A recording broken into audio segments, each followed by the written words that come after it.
Hey Pop-Tarts.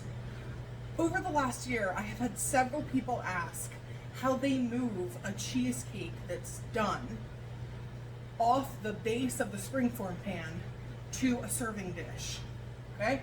Now I've had a lot of people ask this in the past like 2 months because I've been posting a lot more cheesecake videos. So I'm gonna show you how I do it. Now, before I get a comment, this is not the only way to do it. I'm not saying it's the best way. I am not saying this is how you have to do it. I'm saying and showing you this is how I do it. If you do it differently and you find success with that, fantastic. This is what works for me. Okay, have everything ready.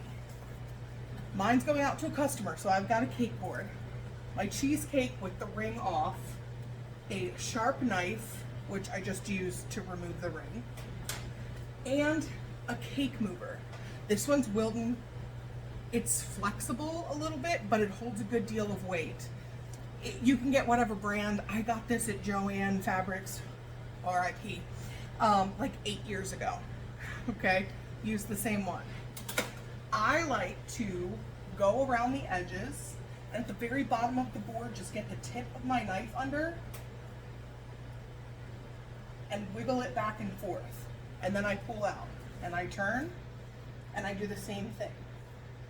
Really getting under where I can feel the springform pan. Now, some crusts are going to come out easier than others, okay? Like, it doesn't matter how many times you've done it, like me.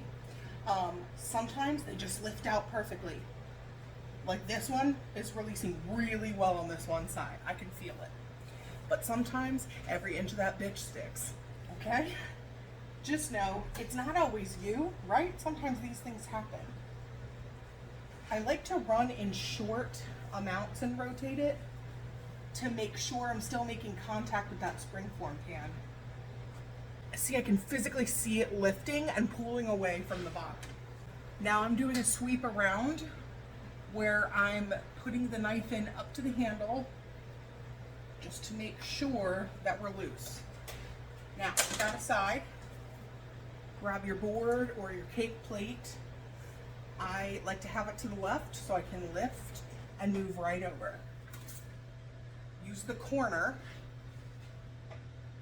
Slide that under first. Then slide the rest of the cake mover under and lift up. See, it holds weight. Over onto your board. I put it down where I want it, hold my hand here just as pressure, and slide out the cake mover.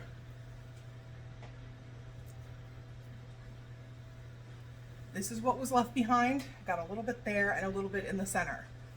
It's really not that bad. Now I'm going to show you what it looks like. And you can see like nothing stuck to the cake mover.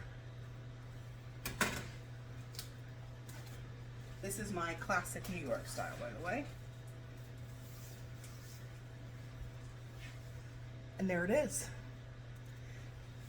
Now, a pitfall that you may encounter is that you get most of the edges, but some of it gets bunched up in the middle, or a piece breaks off and falls underneath in the center.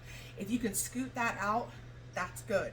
Because if you set the cheesecake down on an uneven crust, eventually the weight will tip it and then your cheesecake will crack.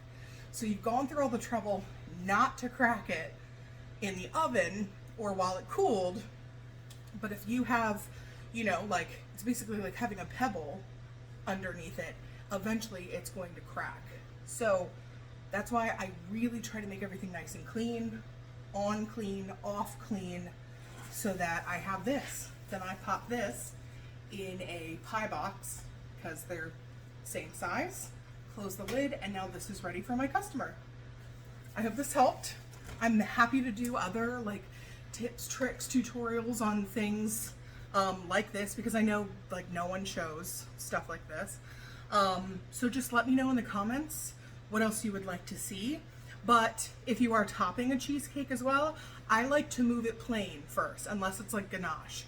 Ganache sets firm, but I'm gonna move a lemon one now that gets lemon curd on top. I like to move it to the board first, then I add the lemon curd. So I'm not worried about the topping sliding off. Just another little thing there. So yeah. All right, Pop-Tarts. Have fun baking.